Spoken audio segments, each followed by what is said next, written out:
और आप सभी को जैसे पता है आज है दीपावली, तो आप सभी को दीपावली की मेरी तरफ से ढेर सारी शुभकामनाएं। जय हिंद दोस्तों, टॉप 12 विश्व में आप सभी का स्वागत और अभिनंदन है। मैं आशा करता हूं आपकी बोर्ड की एग्जाम की तैयारी बेहतरीन चल रही होगी और आप भी बेहतर होंगे। आज हम पढ़ने वाले हैं class 12th geography. Class 12th geography में आज हम समझने वाले हैं, सबसे पहले समझेंगे 30 महत्वपूर्ण एमसीक्यू, अर्थात 30 महत्वपूर्ण बहुविकल्पी प्रश्न हम इस वीडियो में समझेंगे सबसे पहले। इसके बाद हम समझेंगे 15 अति लघु उत्तरीय प्रश्न। कितने? 15 अति लघु उत्तरीय प्रश्न भी हम इसी वीडियो में समझने वाले हैं। इसके बाद हम समझेंगे 8 लघु उत्तरीय प्रश्न भी हम इसी वीडियो में समझने वाले हैं। ये सारे प्रश्न बोर्ड एग्जाम 2026 के लिए अति महत्वपूर्ण होने वाले हैं। यदि आप चैनल पर नए हो तो चैनल को सब्सक्राइब कर लेना, वीडियो को लाइक कर देना और हम बारी बारी करके एक एक को समझने वाले हैं। तो अब हम सबसे पहले समझते हैं बहुविकल्पी प्रश्नों को। मित्रों, पहला प्रश्न हमारा कि रुको और जाओ निश्चयवाद जाना जाता है। मैं आपसे सभी प्रश्न पूछूंगा। जैसे मैंने आपसे पहला प्रश्न पूछा कि रुको और जाओ निश्चयवाद जाना जाता है, इसके लिए आपको 5 सेकंड मिलेंगे जिसमें आपको कमेंट में आंसर इसका बताना होगा। आप नाम प्रश्न लिखना और उसका आंसर लिखना, ठीक है। अब जैसे मेरा पहला प्रश्न है कि रुको और जाओ निश्चयवाद जाना जाता है, तो आपको पहला प्रश्न लिखना है, फिर इसका आंसर लिख के कमेंट में करना। इससे आपको ये हो जाएगा कि आपको कितने प्रश्न आने लगे। आपका एक प्रकार से टेस्ट समझो। क्या? टेस्ट समझो। चलो हम प्रश्नों को जल्दी जल्दी सॉल्व करते हैं। पहला प्रश्न हमारा कि रुको और जाओ निश्चयवाद जाना जाता है। देखो, 4 विकल्प में 4 में से कौन सा सही विकल्प? तो आप सभी को पता होगा, नव निश्चयवाद। क्या? नव निश्चयवाद है से जाना जाता है। रुको और जाओ निश्चयवाद जाना जाता है, तो नव निश्चयवाद से जाना जाता है। एक बार इसको और समझो कि रुको और जाओ निश्चयवाद जाना जाता है, तो नव निश्चयवाद से जाना जाता है। दूसरा प्रश्न है कि मानव भूगोल से संबंधित प्रथम ग्रंथ की रचना किसने की थी? मानव भूगोल से संबंधित प्रथम ग्रंथ की रचना किसने की थी? जल्दी से आंसर कमेंट में करो। आपको इस प्रश्न के लिए 5 सेकंड मिलते हैं, केवल 5 सेकंड। जल्दी से कर दिया कमेंट, आंसर कर दिया? मैं बताऊं इसका आंसर क्या होगा? तो फ्रेडरिक रेडजेल। कौन से? फ्रेडरिक रेडजेल ने मानव भूगोल से संबंधित प्रथम ग्रंथ लिखा था। तीसरा प्रश्न समझो कि निम्नलिखित में से कौन सा विकास का सर्वोत्तम वर्णन करता है? निम्नलिखित में से कौन सा विकास का सर्वोत्तम वर्णन करता है? इसका भी जल्दी से कमेंट में आंसर तो कि इसका सही आंसर क्या होगा।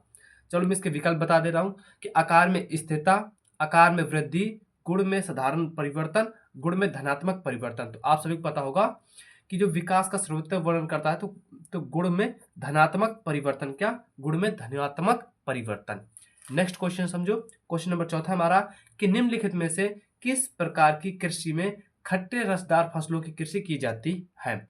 पहला विकल्प है हमारा कि भूमध्य रेखीय, भूमध्य सागरीय, प्रेरीय या उष्णकटिबंधीय मानसूनीय। बताओ, इसके लिए भी आपको 5 सेकंड का केवल टाइम मिलेगा, तो जल्दी से बताओ कि निम्नलिखित में से किस प्रकार की कृषि में खट्टे रसदार फसलों की कृषि की जाती है? तो आप सभी को पता होगा, भूमध्य सागरीय। कैसा? भूमध्य सागरीय। नेक्स्ट प्रश्न है, 5वें नंबर का प्रश्न है कि निम्न में से कौन प्राथमिक क्रियाकलाप नहीं है? निम्न में से कौन प्राथमिक क्रियाकलाप नहीं है? परिवहन, खनन, कृषि, अखेट। जल्दी से आपको केवल टाइम मिलता है 5 सेकंड का। इनका आंसर जल्दी से कमेंट में दो कि निम्नलिखित में से कौन प्राथमिक क्रियाकलाप नहीं है? प्राथमिक क्रियाकलाप नहीं है। कृषि कैसा है? ये हमारा प्राथमिक है। कैसा है? कृषि हमारा प्राथमिक है। अखेट कैसा है? अखेट अखेट का मतलब होता है शिकार। क्या? शिकार करना। ये भी कैसा है? प्रथम। खनन, खनन क्या है? किसी चीज का मतलब जमीन से निकालना, ये प्राथमिक क्रिया में था। पर परिवहन हमारा क्या है? सही आंसर ये आता है हमारा द्वितीयक क्रिया में। द्वितीयक क्रिया में। और सेवा क्षेत्र ये आता है तृतीयक क्रिया में। किसमें? तृतीयक क्रिया में। जिसमें सेवा हो वो तृतीयक क्रिया होता है। विनिर्माण जितने भी होते हैं वो द्वितीयक क्रिया के होते हैं। तो निम्न में से प्रथम क्रियाकलाप नहीं है, तो परिवहन नहीं है। क्वेश्चन नंबर 6वां है कि निम्न में से कौन सी एक अर्थव्यवस्था में उत्पादन का स्वामित्व व्यक्तिगत होता है? निम्न में से कौन सी एक अर्थव्यवस्था में उत्पादन का स्वामित्व व्यक्तिगत होता है? पूंजीवाद, समाजवाद, मिश्रित या कोई नहीं? इनमें से कोई नहीं। बताओ, निम्न में से कौन सी एक अर्थव्यवस्था में उत्पादन का स्वामित्व व्यक्तिगत होता है? 5 सेकेंड ओनली, आपके पास 5 सेकेंड है। जल्दी से कमेंट में इसका आंसर बताओ। 6वें का क्या आंसर होने वाला है? आप सभी को पता होगा, अर्थव्यवस्था अर्थात पूंजी। अर्थव्यवस्था अर्थात पूंजी।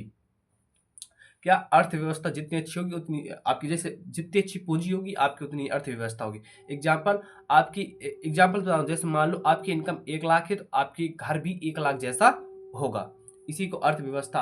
अब जैसे भारत मतलब हमारा देश है, अब इसके पास जितना ज्यादा पैसा उसी हिसाब से तो अर्थव्यवस्था मजबूत होगी ना। तो अर्थव्यवस्था में उत्पादन का स्वामित्व व्यक्तिगत होता है तो पूंजीवाद होता है। क्या होता है? पूंजीवाद होता है। क्वेश्चन नंबर 7वां है कि निम्नलिखित में से कौन सा एक वनों पर आधारित उद्योग है? निम्नलिखित में से कौन सा एक वनों पर आधारित उद्योग है? सीमेंट उद्योग, कागज उद्योग, वस्त्र उद्योग या एल्यूमिनियम उद्योग? तो जल्दी से कमेंट में आंसर दो, आपके पास 5 सेकंड है। निम्नलिखित में से कौन सा एक वनों पर आधारित उद्योग है? कर दिया कमेंट? कागज उद्योग। क्या? कागज उद्योग। आशा करता हूं आपने भी कमेंट में कागज उद्योग ही लिखा होगा। निम्नलिखित में से कौन सा एक वनों पर आधारित? सीमेंट नहीं है, वस्त्र उद्योग नहीं है, एल्यूमिनियम नहीं है, तो क्या होगा? केवल कागज। क्या? वन से क्या बनते हैं? कागज बनते हैं। क्वेश्चन 8वां है हमारा कि निम्नलिखित क्रियाकलापों में से कौन द्वितीयक सेक्टर का क्रियाकलाप नहीं है? निम्नलिखित क्रियाकलापों में से कौन सा द्वितीयक सेक्टर का क्रियाकलाप नहीं, अर्थात द्वितीयक क्रियाएं द्वितीयक क्षेत्रक नहीं है? वस्त्र निर्माण, टोकरी बुनना, इस्पात प्रगलन या मछली पकड़ना। तो बताओ निम्नलिखित क्रियाकलापों में से कौन सा द्वितीयक सेक्टर का क्रियाकलाप नहीं है? इसके लिए आपको केवल टाइम मिलेगा 5 सेकंड। जल्दी से इसका आंसर कमेंट में करो। कर दिया? आशा करता हूं आपने कर दिया होगा। अब हम समझते हैं इसका आंसर। तो आप सभी को पता होगा मछली उद्योग। क्या? मछली पकड़ना, ये एक ऐसा प्राथमिक क्रिया। देखो, मछली पकड़ना प्राथमिक क्रिया में आता है। किसमें? प्राथमिक क्रिया में। अखेड़ करना, इसी को तो मछली पकड़ना, शिकार करना, अखेड़ करना, ये एक ही चीज है। ठीक है, तो निम्नलिखित क्रियाकलापों में से कौन सा द्वितीयक सेक्टर का क्रियाकलाप नहीं है? तो मछली पकड़ना नहीं है। नेक्स्ट क्वेश्चन, क्वेश्चन नंबर 9 है हमारा कि निम्नलिखित में से कौन सा एक चतुर्थ क्रियाकलाप है? चतुर्थ क्रियाकलाप है व्यापार, कृषि, विनिर्माण या उच्च अनुसंधान। तो बताओ निम्नलिखित में से कौन सा एक चतुर्थ क्रियाकलाप नहीं है? देखो, कृषि कैसा है? प्राथमिक क्रिया है। विनिर्माण कैसा है? ये द्वितीयक क्रिया है। व्यापार कैसा है? तृतीयक क्रिया है। ये कैसा है? उच्च अनुसंधान। ये हमारा चतुर्थ क्रियाकलाप होता है। क्या? अनुसंधान। तो हमारा सही आंसर क्या हो जाएगा? उच्च अनुसंधान। ये चतुर्थ क्रियाकलाप के अंतर्गत आता है। नेक्स्ट क्वेश्चन है, क्वेश्चन नंबर 10वां है हमारा कि निम्नलिखित में से कौन सा एक उत्तरी अमेरिका की वृत्त झीलों का भाग नहीं है? अर्थात उत्तरी अमेरिका की बड़ी झीलों का भाग नहीं है। तो बताओ निम्नलिखित में से कौन सा एक उत्तरी अमेरिका की वृत्त झीलों का भाग नहीं है? सुपीरियन, इरी, ओंटारियो या विक्टोरिया। तो बताओ निम्नलिखित में से कौन सी उत्तरी अमेरिका का वृत्त झील नहीं है? तो जल्दी से इसका आंसर कमेंट में बताओ। तो आप सभी को पता होगा विक्टोरिया। क्या? विक्टोरिया झील जो होती है, झील है जो, वो उत्तरी अमेरिका की वृत्त झील का भाग नहीं है।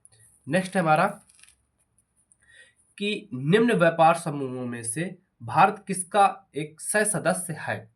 निम्न व्यापार समूह में से भारत किसका एक सह सदस्य है? साप्टा, आईईडीसी का या आसियान का या ओपेक का? ठीक है, ओपेक। तो बताओ निम्न व्यापार समूहों में से भारत किसका एक सह सदस्य है? तो आप सभी को पता होगा साप्टा का। किसका? साप्टा का। क्वेश्चन नंबर 12 है हमारा कि निम्नलिखित राज्यों में से किस एक राज्य में जनसंख्या घनत्व सर्वाधिक है? निम्नलिखित राज्यों में से किस में से एक जनसंख्या घनत्व सर्वाधिक है? पश्चिम बंगाल, केरल, उत्तर प्रदेश, पंजाब। जल्दी से इसका आंसर कमेंट में करो। आपको इसके लिए केवल 5 सेकंड का टाइम मिलता है। 5 सेकंड। जल्दी से लिख दो कि निम्नलिखित राज्यों में से किस में से एक जनसंख्या का घनत्व सर्वाधिक है?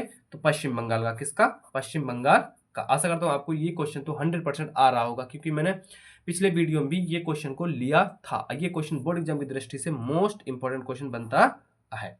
आएंगे हम समझते हैं। क्वेश्चन नंबर 13 है हमारा कि निम्नलिखित में से कौन भारत का एक सबसे अधिक जनसंख्या वाला राज्य है?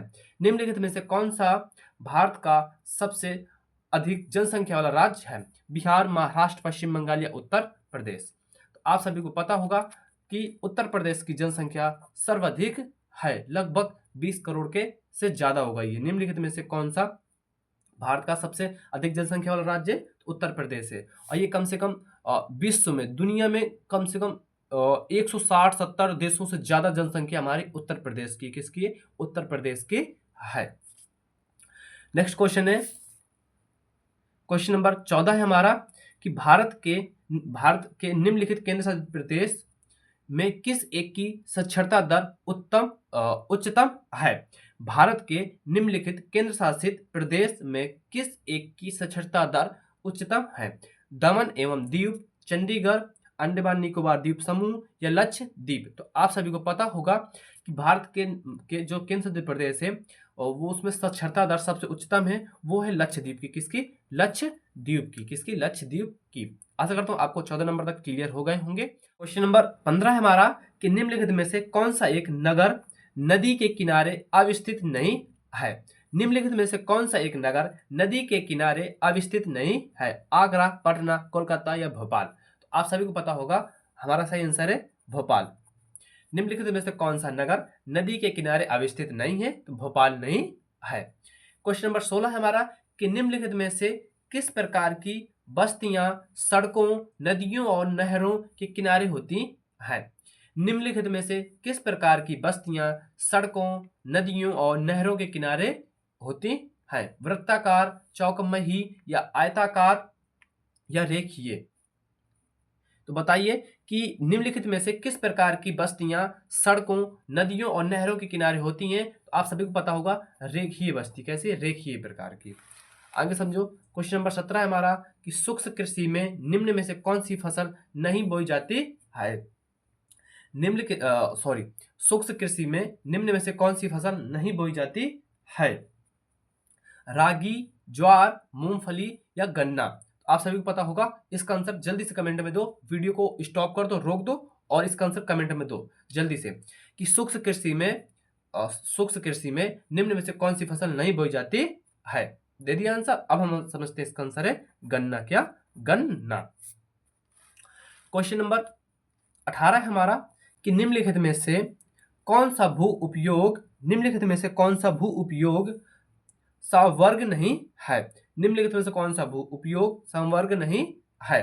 प्रति भूमि, सीमांत भूमि, निवल वायु क्षेत्र या कृषि योग्य व्यर्थ भूमि मतलब बर्बाद कृषि, मतलब जिसका उपयोग न हो उसे व्यर्थ भूमि बोलते हैं। तो बताओ कि निम्न में से कौन सा भू उपयोग संवर्ग नहीं है। तो सीमांत भूमि। कैसी? सीमांत भूमि।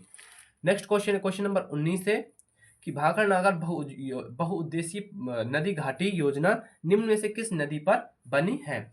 भाखड़ा नागल बहुउद्देशीय नदी घाटी योजना किस नदी पर बनी हुई है। झेलम, यमुना, व्यास या सतलुज।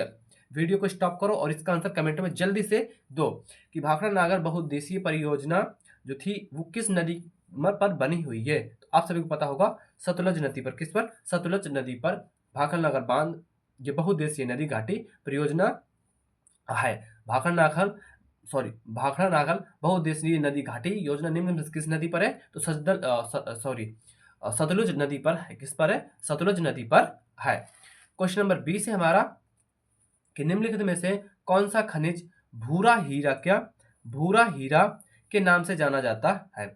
निम्नलिखित में से कौन सा खनिज भूरा हीरा के नाम से जाना जाता है। लोहा, मैग्नीज, लिग्नाइट या अभ्रक। बताओ कि निम्नलिखित में से कौन सा खनिज भूरा हीरा के नाम से जाना जाता है। लोहा, मैग्नीज, अभ्रक या लिग्नाइट। तो आप सभी को पता होगा मैग्नीशियम को हम भूरा हीरा कहते हैं। क्या? भूरा हीरा में मैग्नीशियम को कहते हैं। ये क्वेश्चन आपके बोर्ड एग्जाम में पूछा जा सकता है, यह इंपॉर्टेंट भी है।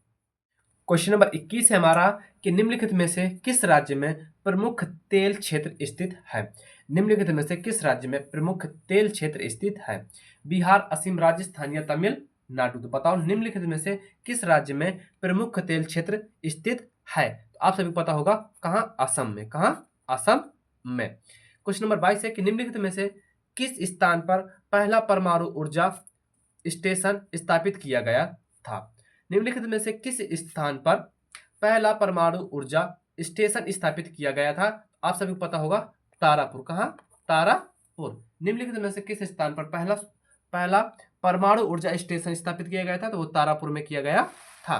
क्वेश्चन नंबर 23 हमारा कि भारत के निम्नलिखित में से कौन बॉक्साइट का सर्वाधिक उत्पादक है। भारत के निम्नलिखित में से कौन सा बॉक्साइट का सर्वाधिक उत्पादक राज्य है। क्या? उत्पादक राज्य है। तो आप सभी को पता होगा उड़ीसा। क्या उड़ीसा जो है ये भारत के जो भारत का जो राज्य है, ये बॉक्साइट का सर्वाधिक उत्पादक वाला राज्य है। तो बॉक्साइट जो है वो भारत का सर्वाधिक उत्पादक करने वाला राज्य है उड़ीसा। क्या उड़ीसा। नेक्स्ट क्वेश्चन है हमारा, क्वेश्चन नंबर 24 है कि खेतड़ी निम्नलिखित में से किस खनिज के लिए प्रसिद्ध है। खेतड़ी निम्नलिखित में से किस खनिज के लिए प्रसिद्ध है। बॉक्साइट, लोहा एक्स, तांबा या मैग्नीज। तो आप सभी को पता होगा जो खेतड़ी प्रसिद्ध है वो तांबा के लिए प्रसिद्ध है। तो खेतड़ी निम्नलिखित में से किस खनिज के लिए प्रसिद्ध है, तो तांबा के लिए प्रसिद्ध है। क्वेश्चन नंबर 25 समझो कि निम्न में से तरल सोना किसे कहा जाता है। तरल सोना तरल का मतलब लिक्विड फॉर्म में अर्थात पानी के रूप में किसे कहा जाता है। तो निम्नलिखित में तरल सोना किसे कहा जाता है, तो इसका आंसर तो आप आंख मीच कर बता सकती हो, पेट्रोलियम। क्या पेट्रोलियम कैसी अवस्था होती है, तरल अवस्था, लिक्विड फॉर्म में होती है। तो निम्नलिखित में से तरल सोना किसे कहते हैं, पेट्रोलियम को कहते हैं। अब भूरा सोना किसे कहते हैं, तो मैग्नीशियम को कहते हैं। मैंने आपको ये दोनों बता दी, ठीक है। क्वेश्चन नंबर 26 है कि हरियाली एक परियोजना है। हरियाली जो है वो एक परियोजना है। तो ग्रामीण विकास से संबंधित है, नगर विकास से संबंधित है, जल संभार विकास से संबंधित है, कि वन संरक्षण से संबंधित है। तो देखो हरियाली कहाँ पाई जाती है, हरियाली पाई जाती है वन में। कहाँ, तो वन संरक्षण से संबंधित है। किससे संबंधित है, वन संरक्षण से संबंधित है। अब हम सोचते हैं इसके आगे। क्वेश्चन नंबर 27 है कि हल्दिया पत्तन या बंदरगाह, देखो पत्तन को ही बंदरगाह बोला जाता है, अब स्थित है। तो हल्दिया बंदरगाह कहाँ स्थित है, तमिलनाडु में, पश्चिम बंगाल में, उड़ीसा या महाराष्ट्र। आप सभी पता होगा हल्दिया पश्चिम बंगाल में स्थित है। हल्दिया जो बंदरगाह है वो पश्चिम बंगाल में स्थित है। कहाँ स्थित है, हल्दिया बंदरगाह पश्चिम बंगाल में स्थित है। कहाँ स्थित है, हल्दिया बंदरगाह पश्चिम बंगाल में स्थित है। क्वेश्चन नंबर 28 है कि भारत का सबसे लंबा राष्ट्रीय राजमार्ग कौन सा है। भारत का सबसे लंबा राष्ट्रीय राजमार्ग कौन सा है, NH1, NH5, NH4 या NH44 अर्थात 44। भारत का सबसे लंबा राजमार्ग कौन सा है, NH44। जितना बड़ा नाम उतना बड़ा सड़क। तो भारत का सबसे बड़ा राष्ट्रीय राजमार्ग कौन सा है, तो NH44। कौन सा, NH44। क्वेश्चन नंबर 29 है हमारा कि निम्नलिखित में से किस राज्य से होकर इंदिरा गांधी नहर जाती है। निम्नलिखित में से किस राज्य से होकर इंदिरा गांधी नहर जाती है। राजस्थान, उत्तर प्रदेश, मध्य प्रदेश, गुजरात। तो जल्दी से इसका आंसर कमेंट करो कि निम्नलिखित में से किस राज्य से होकर इंदिरा गांधी नहर जाती है। आप सभी को पता होगा राजस्थान से। कहां से, राजस्थान से होकर इंदिरा गांधी नहर जाती है। क्वेश्चन नंबर 30 है हमारा कि योजना आयोग को निम्न में से किस वर्ष नीति आयोग के रूप में प्रतिस्थापित किया गया। योजना आयोग को निम्न में से किस वर्ष नीति आयोग, योजना आयोग को नीति आयोग में कब बदला गया था। तो आप सभी को पता होगा कि 2015 में बदला गया था। कब, 2015 में बदला गया था। ये थे हमारे टॉप 30 महत्वपूर्ण MCQ। अब बताओ आपको ये 30 प्रश्न में से कितने प्रश्न आ रहे थे। अब हम समझते हैं इसके आगे। अब हमें समझना है अतिलघुत्तरीय प्रश्न। क्या समझना है, अतिलघुत्तरीय प्रश्न, जिसका हमारा पहला प्रश्न है कि प्रकृति का मानवीकरण से क्या तात्पर्य है। प्रकृति का मानवीकरण से क्या तात्पर्य है, ये बोर्ड एग्जाम की दृष्टि से मोस्ट इंपोर्टेंट क्वेश्चन है। हम इसका आंसर समझते हैं कि प्रकृति द्वारा दिए गए अवसरों का मानव द्वारा उपयोग करने से धीरे धीरे प्रकृति का मानवीकरण हो जाता है। क्वेश्चन हमारा कि प्रकृति का मानवीकरण से क्या तात्पर्य है। तो प्रकृति द्वारा दिए गए अवसरों का मानव द्वारा उपयोग करने से धीरे धीरे प्रकृति का मानवीकरण हो जाता है। क्वेश्चन नंबर दूसरा है हमारा कि विश्व में जनसंख्या के वितरण को प्रभावित करने वाले कारकों की विवेचना कीजिए। कि विश्व में जनसंख्या के वितरण को प्रभावित करने वाले कारणों की विवेचना कीजिए। तो जनसंख्या के वितरण को प्रभावित करने वाले 3 भौगोलिक कारक निम्नलिखित हैं। क्वेश्चन हमारा कि विश्व में जनसंख्या के वितरण को प्रभावित करने वाले कारणों की विवेचना कीजिए, जिनमें से जनसंख्या के वितरण को प्रभावित करने वाले 3 भौगोलिक कारण। कैसे, भौगोलिक कारण जो निम्नलिखित हैं, जल की उपलब्धता, भू आकृति और जलवायु। यही 3 कारण है। एक बार इस क्वेश्चन को और समझो कि विश्व में जनसंख्या के वितरण को प्रभावित करने वाले कारणों की विवेचना कीजिए, जिनमें से देखो समझो कि जनसंख्या के वितरण को प्रभावित करने वाले 3 भौगोलिक कारण हैं, निम्नलिखित हैं, जो निम्नलिखित हैं: जल की उपलब्धता, भू आकृति और जल वायु। क्वेश्चन नंबर तीसरा समझो कि लिंग अनुपात क्या है, लिंग अनुपात कैसे मापा जाता है। ये क्वेश्चन आपके बोर्ड एग्जाम की दृष्टि से मोस्ट वीवीआईएमपी क्वेश्चन है, मतलब मोस्ट वीआईएमपी क्वेश्चन, सबसे ज्यादा महत्वपूर्ण क्वेश्चन है कि लिंग अनुपात क्या है, लिंग अनुपात कैसे मापा जाता है। तो किसी क्षेत्र में प्रति हजार का मतलब होता है 1000, क्या प्रति हजार का मतलब होता है, देखो प्रति का मतलब होता है 1000, तो हजार आप समझते हो, हजार प्रति का मतलब होता है 1। तो किसी क्षेत्र में प्रति 1000 स्त्रियों पर पुरुषों की संख्या को लिंग अनुपात के रूप में व्यक्त किया जाता है। किसी क्षेत्र में प्रति 1000 स्त्रियों पर पुरुषों की संख्या को लिंग अनुपात के रूप में व्यक्त किया जाता है। अब इसको मापा कैसे जाता है, तो लिंग अनुपात बराबर होता है स्त्रियों की संख्या बटे पुरुषों की संख्या गुणे 1000, क्या स्त्रियों की संख्या बटे पुरुषों की संख्या गुणे 1000, ऐसे मापा जाता है। ये होता है सूत्र, क्या होता है सूत्र। नेक्स्ट क्वेश्चन है क्वेश्चन नंबर 14 समझो कि मानव विकास सूचांक से आप क्या समझते हैं, मानव विकास सूचांक से आप क्या समझते हैं। क्वेश्चन है हमारा कि मानव विकास सूचांक से आप क्या समझते हैं, तो उत्तर में समझो कि मानव विकास का मापन सूचांक द्वारा किया जाता है। किससे किया जाता है मापन, किससे किया, मानव विकास का मापन सूचांक द्वारा किया जाता है। मानव विकास सूचांक स्वास्थ्य, शिक्षा और संसाधनों की पहुंच के आधार पर देशों का क्रम तैयार करता है। मानव विकास सूचांक मानव विकास की प्राप्तियों को मापा करता है। मानव विकास सूचांक से आप क्या समझते हैं, देखो मानव विकास सूचांक मापन सूचांक द्वारा किया जाता है। मानव विकास सूचांक स्वास्थ्य, शिक्षा और संसाधनों की पहुंच के आधार पर देश का क्रम तैयार करता है। मानव विकास सूचांक मानव विकास की प्राप्तियों का मापन करता है। ये थे हमारे क्वेश्चन नंबर 4। अब हम समझते हैं इसके आगे। क्वेश्चन नंबर 5 है हमारा कि चलवासी पशुचारक से क्या आशय है। चलवासी पशुचारक से क्या आशय है, तो जो पशुचारक नए चारागाहों और जलाशयों की खोज में पशुओं को लेकर आते जाते हैं, चलवासी पशुचारक कहलाते हैं। तो चलवासी पशुचारक से आप क्या समझते हैं, तो आप इस तरह लिख सकते हैं कि जो पशुचारक नए चारागाह और जलवासों की खोज में इधर उधर जाते हैं, उन्हें चलवासी पशुचारक कहते हैं। और चारा की खोज में इधर उधर जाकर रहते हैं और वहीं पर कुछ समय व्यतीत करते हैं, फिर वहां से एक स्थान से दूसरे स्थान पर स्थानांतरित होते रहते हैं, उन्हीं को चलवासी पशुचारक कहते हैं।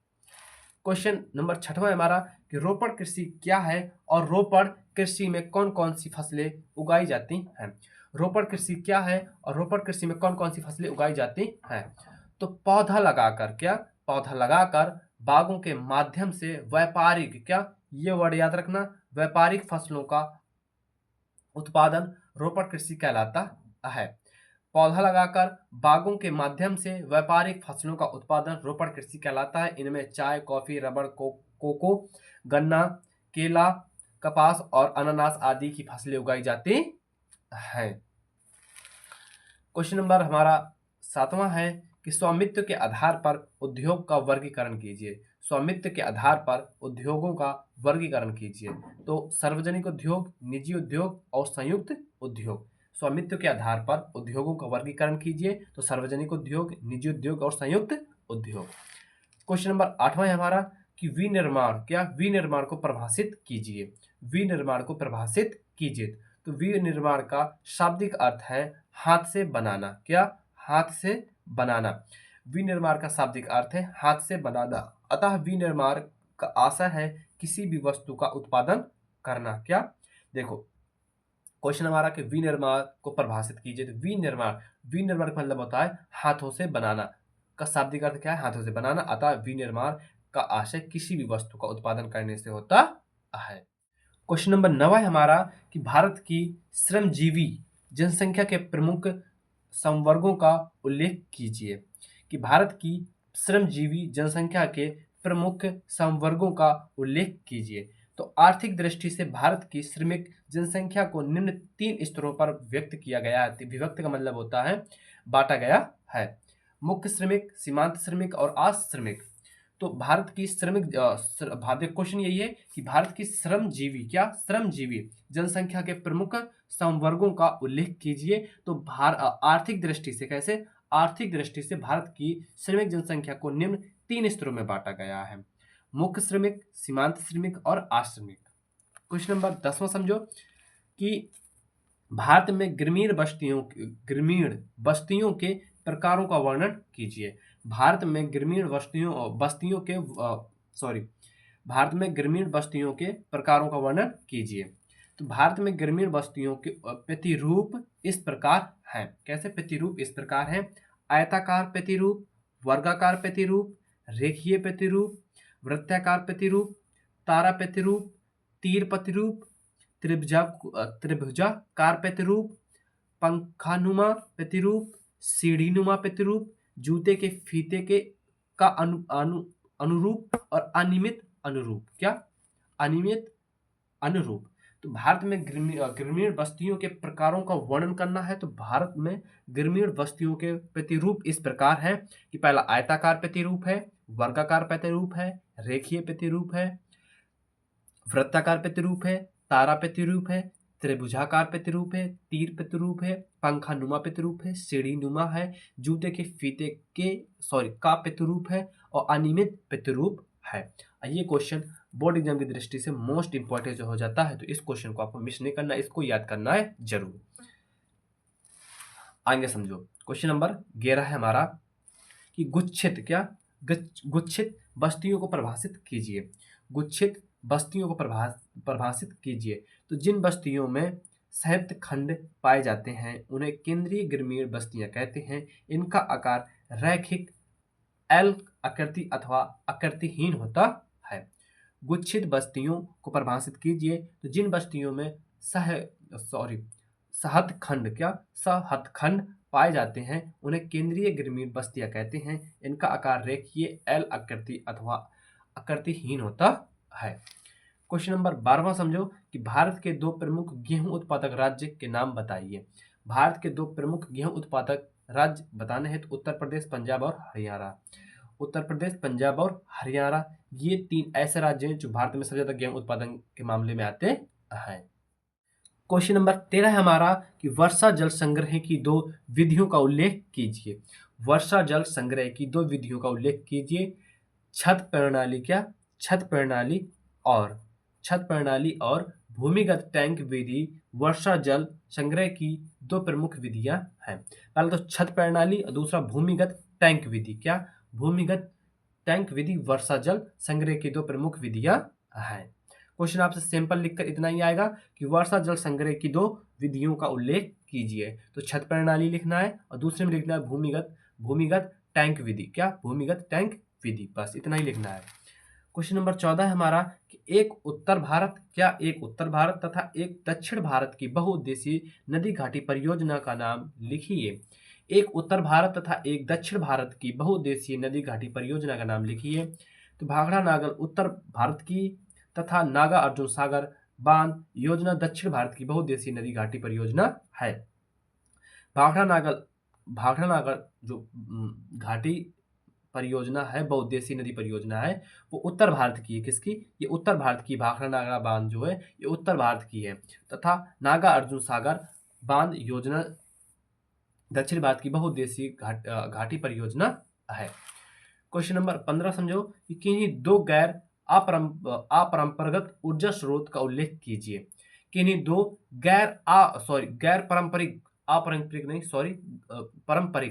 किन्हीं 2 गैर पारंपरिक ऊर्जा स्रोतों का उल्लेख कीजिए। तो ऊर्जा के अपरंपरिक या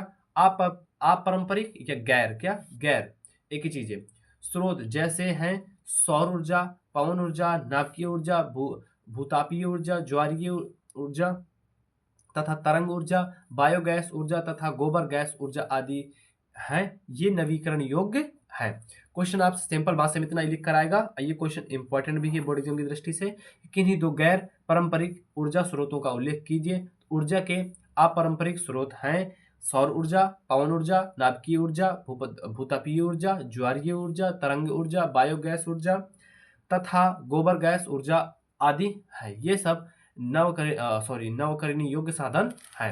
ये थे हमारे 15 महत्वपूर्ण अति लघु उत्तरीय प्रश्न। आपको कितने आ रहे थे कमेंट में जरूर बताना। अब हम समझते हैं इसके आगे। अगला टॉपिक है हमारा लघु उत्तरीय प्रश्न। अब हमें समझना है लघु उत्तरीय प्रश्न के। तो लघु उत्तरीय प्रश्न का हमारा पहला प्रश्न है कि मानव भूगोल के प्रमुख उपक्षेत्र का उल्लेख कीजिए अथवा मानव भूगोल के सहयोगी 5 अनुशासन लिखिए। मानव भूगोल के प्रमुख उपक्षेत्र का उल्लेख कीजिए। देखो क्वेश्चन आपसे ये वाला पूछा जाएगा। इसी के साथ में कभी कभी ये पूछता है कि देखो क्वेश्चन आएगा कि मानव भूगोल के प्रमुख उपक्षेत्रों का उल्लेख कीजिए, अथवा में पूछ सकता है आपसे सेम पूछ सकता है कि मानव भूगोल के सहयोगी 5 अनुशासन लिखिए। तो आपको आंसर में लिखना होगा कि मानव भूगोल के सहयोगी 5 अनुशासन निम्नवत हैं, जिसमें से पहला है सामाजिक भूगोल। क्या? सामाजिक भूगोल, कृषि विज्ञान, इतिहास, सैन्य विज्ञान और जनन की। क्या? जनन की। तो मानव भूगोल के प्रमुख क्षेत्र कौन कौन से हैं? तो पहला सामाजिक भूगोल, कृषि विज्ञान, इतिहास, सैन्य विज्ञान और जनन की।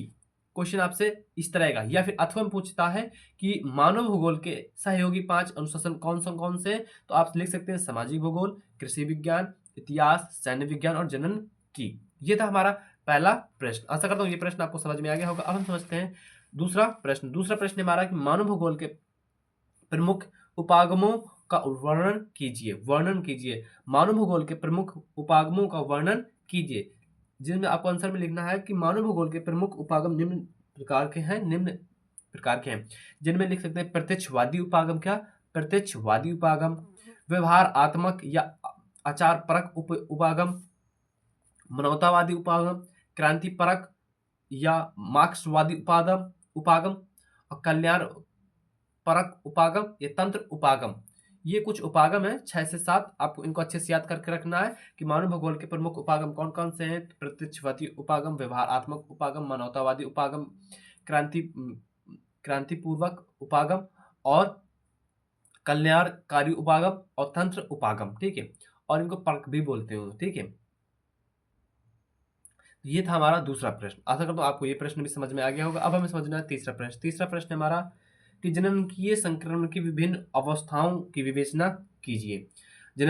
संक्रमण की विभिन्न अवस्थाओं का विवेचना कीजिए। तो आपको आंसर में लिखना है कि जननकीय संक्रमण की 3 अवस्थाएं होती हैं।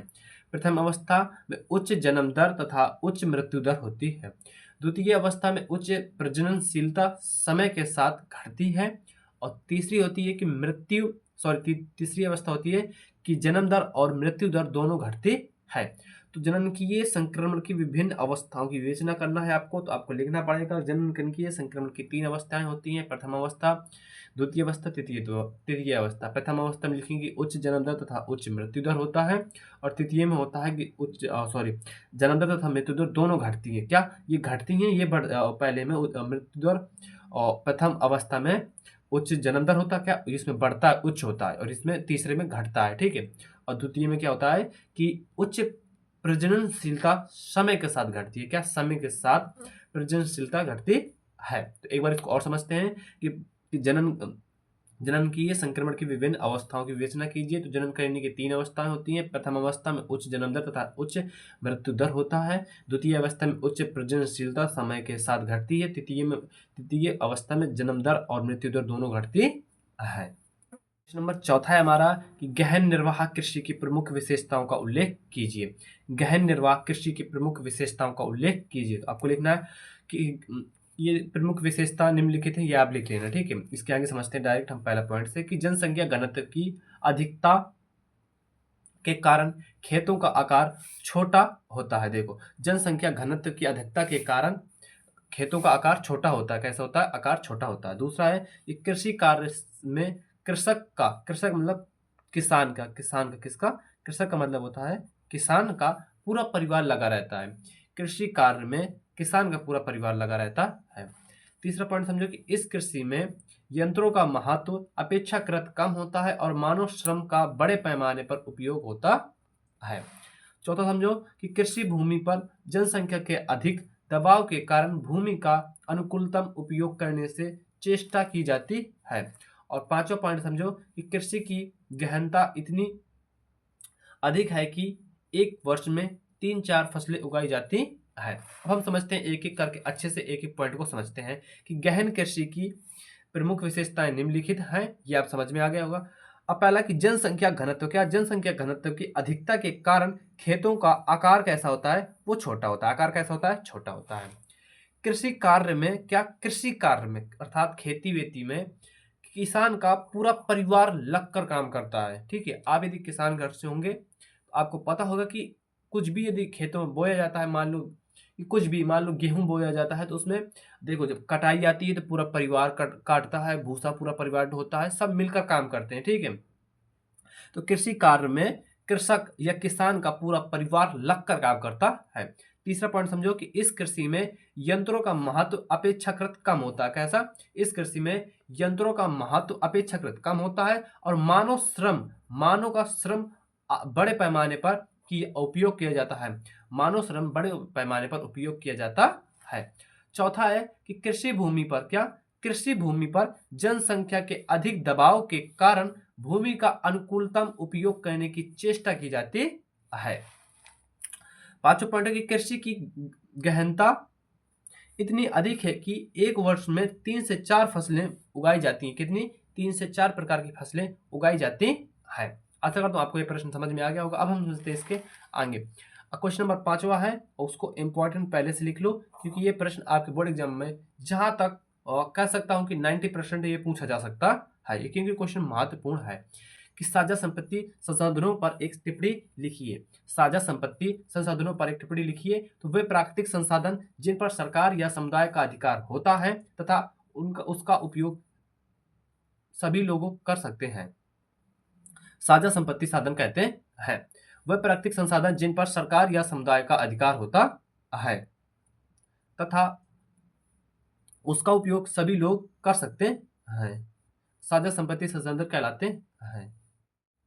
हमारा प्रश्न था कि साझा संपत्ति संसाधनों पर एक टिप्पणी लिखिए। तो आंसर लिखना है कि वे प्राकृतिक संसाधन जिन पर सरकार या समुदाय का अधिकार होता है, वे प्राकृतिक संसाधन जिन पर सरकार या समुदाय का अधिकार होता है तथा उसका उपयोग सभी लोग कर सकते हैं, साझा संपत्ति संसाधन कहा जाते हैं। भारत के 4 साझा संपत्ति संसाधन निम्नलिखित हैं।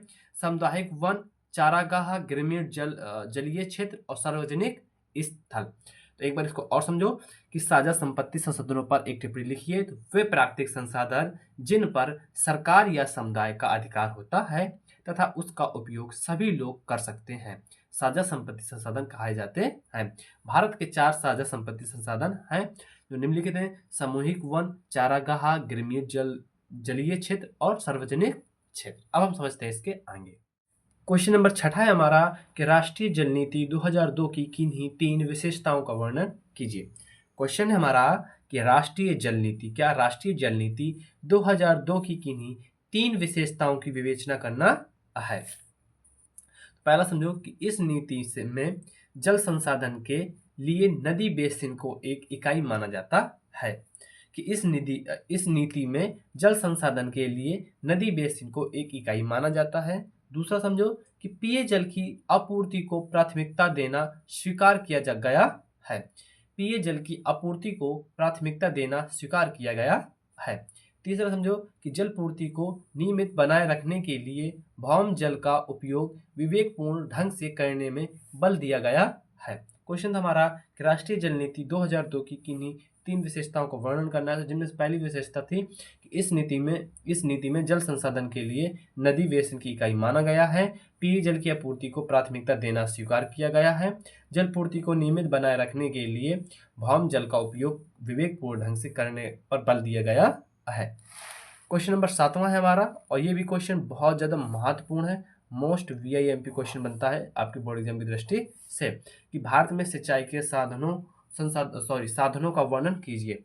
भारत में सिंचाई के साधनों का वर्णन कीजिए। तो आप हम देखो सिंचाई के साधन कौन कौन से हो सकते हैं। देखो नदी, तालाब और नलकूप, कुएं और जिसको हम रिंग बोर या टेप बोल बोलते हैं, वो ये सब सिंचाई के साधन हो सकते हैं। तो भारत में सिंचाई के साधनों का वर्णन कीजिए। कुएं, नलकूप, नहर एवं तालाब, भारत में सिंचाई के प्रमुख साधन हैं। भारत में सिंचित क्षेत्र में लगभग 56% भाग में कुओं और नलकूपों द्वारा सिंचाई होती है। उत्तर प्रदेश, पंजाब, तमिलनाडु, महाराष्ट्र, गोवा, बिहार और झारखंड में कुएं एवं नलकूप सिंचाई के प्रमुख साधन हैं। हरियाणा, महाराष्ट्र, राजस्थान तथा गुजरात में भी इन साधनों का प्रयोग होता है। मध्य व दक्षिण भारत में तालाबों द्वारा सिंचाई की जाती है। आंध्र प्रदेश, तमिलनाडु, कर्नाटक, पश्चिम बंगाल तथा उत्तर प्रदेश में तालाबों द्वारा सिंचाई की जाती है। देश के 31% कितना 31% कृषि भूभाग की सिंचाई नहरों द्वारा की जाती है। देखो, आपको यदि ये आंसर न याद रहे तो आपको इतना याद रखना है कि भारत में सिंचाई के साधनों का वर्णन करना। तो अब आप इससे थोड़ा बहुत कॉमन सेंस लगा सकते हैं कि सिंचाई के साधन क्या क्या हो सकते हैं। जैसे नदी हो सकती है, कुएं हो सकते हैं, नलक्यूब जिसे हम टेप बोल, रिंग बोल बोलते हैं, नहर हो सकते हैं, तालाब हो सकते हैं। बस आपको इसी को थोड़ा अपने शब्दों में बनाकर लिखना होगा। जैसे कि भारत में संचित क्षेत्र में लगभग 56% भाग में कुओं तथा नलकूपों द्वारा सिंचाई होती है, और उत्तर प्रदेश, पंजाब, तमिलनाडु, महाराष्ट्र, गोवा, बिहार, झारखंड में कुएं व नलकूप सिंचाई के प्रमुख साधन है। हरियाणा, महाराष्ट्र, राजस्थान तथा गुजरात में भी इनका प्रयोग किया जाता है। और मध्य व दक्षिण भारत में तालाबों द्वारा सिंचाई की जाती है। आंध्र प्रदेश, तमिलनाडु, कर्नाटक, पश्चिम बंगाल, उत्तर प्रदेश में तालाबों द्वारा सिंचाई की जाती है। देश के 31% भूभाग पर देश के 31% कृषि भूभाग पर सिंचाई नहरों द्वारा की जाती है। बस आपको इतना ही याद रखना है। अब हम समझते हैं इसके आगे। क्वेश्चन नंबर 8वां समझो कि भारत के घटते लिंगानुपात के कारणों का उल्लेख कीजिए। भारत के घटते लिंगानुपात के कारणों का उल्लेख कीजिए। ये भी आपके बोर्ड एग्जाम की दृष्टि से मोस्ट इंपॉर्टेंट क्वेश्चन है कि भारत के घटते लिंगानुपात के कारणों का वर्णन करना है। तो आपको ये लिख सकते हैं कि भारत में घटते लिंगानुपात के निम्नलिखित कारण हैं, जिनमें से पहला कारण समझो कि भारत में स्त्रियों की अपेक्षा पुरुष शिशु अधिक उत्पन्न होते हैं। भारत में स्त्रियों की अपेक्षा पुरुष शिशु अधिक उत्पन्न होते हैं। क्यों उत्पन्न होते हैं, ये आगे लाइन में समझ में आएगा। कि भारत के अनेक प्रदेशों में लड़कियों को भार या बोझ माना जाता है, अतः उनकी मृत्यु अधिक होती है। कुछ प्रदेशों में तो लड़कियों को पैदा होते ही मार दिया जाता है। आगे समझो कि भारत में बाल विवाह होते हैं और छोटी आयु में ही मातव्य का भार वहन करने में अयोग्य होने के कारण बहुत सी लड़कियों की प्रसूति काल में ही मृत्यु हो जाती है। वर्तमान में भ्रूण परीक्षण द्वारा लिंग की जांच सुविधाओं एवं कन्या भ्रूण हत्या के कारण लिंगानुपात में भारी गिरावट आई है, विशेषकर नगरीय क्षेत्र में। अब हम इसे एक एक लाइन को अच्छे से समझते हैं कि क्वेश्चन क्या था हमारा कि भारत में घटते लिंगानुपात के कारणों का उल्लेख करना था। तो इसके तो निम्नलिखित कारण पहले ये लिखना है। इसका तो पहला कारण समझो कि भारत में स्त्रियों की अपेक्षा पुरुष शिशु अधिक उत्पन्न होते हैं। ये ठीक है, ये तो आप समझ में आ गया होगा। दूसरा समझो कि भारत के अनेक प्रदेश में लड़कियों को भार या बोझ समझा जाता है। क्या बोझ समझा जाता है, बोझ माना जाता है, अतः उनकी मृत्यु अधिक होती है। कुछ प्रदेशों में तो लड़कियों को पैदा होते ही मार दिया जाता है। कैसे? पैदा ही होते मार दिया जाता है। किन्हीं किन्हीं को तो पेट के अंदर ही मार दिया जाता है। इसके आगे समझो कि भारत में बाल विवाह होता है। क्या? भारत में बाल विवाह होता है और छोटी आयु में ही मर्तव्य का भार अर्थात माता बनने का सौभाग्य माता बन जाती है छोटी उम्र में ही, जिनसे उनको बहुत मतलब दिक्कत होती है। क्या दिक्कत होती है? ठीक है, जिनके कारण उनकी अकाल मृत्यु हो जाती है। कैसे अकाल मृत्यु हो जाती है? उसी को मतलब एक सही से लिखा है कि भारत में बाल विवाह होते हैं अतः छोटी आयु में ही मर्तव्य का भार वहन करने से अयोग्य होने के कारण बहुत सी लड़कियों की प्रसूति काल में अर्थात गर्भाधान काल में ही मृत्यु हो जाती है। चौथा पॉइंट समझो कि वर्तमान में भ्रूण परीक्षण द्वारा लिंग की जांच सुविधाओं एवं कन्या भ्रूण हत्या के कारण लिंगानुपात में भारी गिरावट आई है। और ये विशेषकर नगरीय क्षेत्र में ये गिरावट आई है। इसी के कारण भारत में लिंग अनुपात के घटने के कारण है। ये था हमारा अंतिम प्रश्न। मित्रों, ये वीडियो यहीं पर समाप्त होती है। ये वीडियो आपको कैसे लगी कमेंट में जरूर बताना, और आपका कौन सा सब्जेक्ट कमजोर है कमेंट में जरूर बताना, उस पर नेक्स्ट वीडियो बनाऊंगा। और आप सभी को जैसे पता है आज है दीपावली, तो आप सभी को दीपावली की मेरी तरफ से ढेर सारी शुभकामनाएं। अब हम मिलेंगे नेक्स्ट वीडियो में, जब तक के लिए जय हिंद जय भारत।